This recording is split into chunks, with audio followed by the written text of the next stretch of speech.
As is said in the beginning of every episode of Star Trek The Next Generation, space, the final frontier. Space is the final frontier. And while I can't power up my own ship fueled by dilithium crystals to cruise the cosmos for adventure, I can, however, play a plethora of games that take me there. Games that are complicated, yet rewarding. Looking for blueprints that you don't already have, and you want to see if there's something else out there that you can buy and actually... Games that are simple and easy to understand and have a load of customization. And games that are, in my opinion, a little bit of both. Games that let you explore the outer reaches of the galaxy in different ways are always a draw for me. It's something that fascinated me since I was a child. The thought of exploring the unknown and finding something no one has ever seen is just something I can't explain. Granted, I don't expect we'll ever find cantinas on desert planets playing the same song since the late 70s.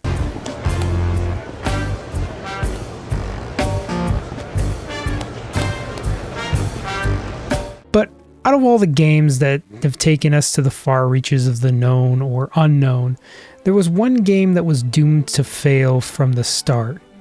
We just didn't know it until after.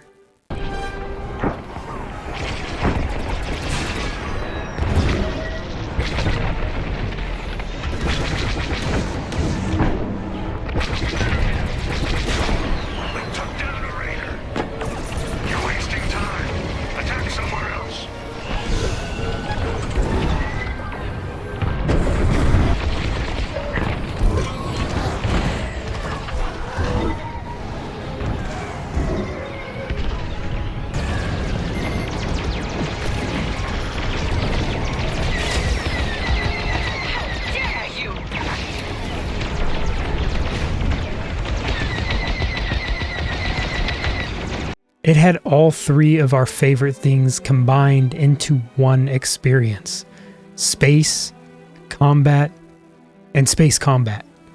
We were constantly thinking of all the things they could add to the game over the years. Maybe film ships, the Millennium Falcon, or whatever Boba Fett's weird-ass ship is called. Let me know down in the comments. I legitimately forgot. Maybe they'd add more than just the Empire and Rebellion.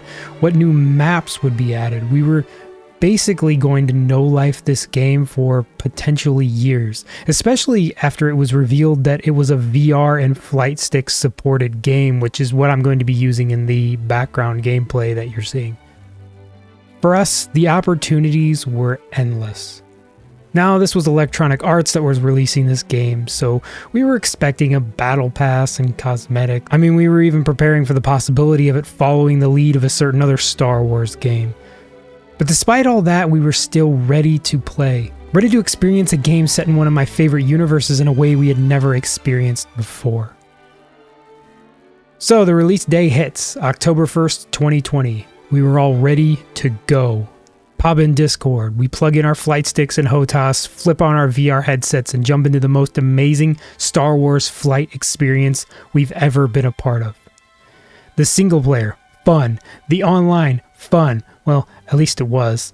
I keep getting a gray screen with an error when I try to log in. We had a blast and probably played way too much because I remember I couldn't focus my eyes for like 15 minutes after taking off my VR headset. We put almost 10 hours into the game in the first 2 days, but after a while, like with everything, it got repetitive.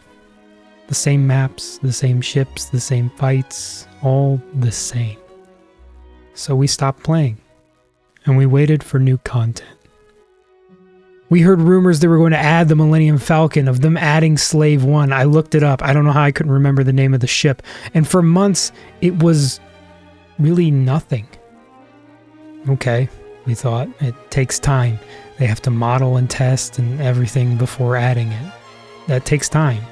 We got a couple of ships and a few cosmetics, but the game was effectively abandoned within a year.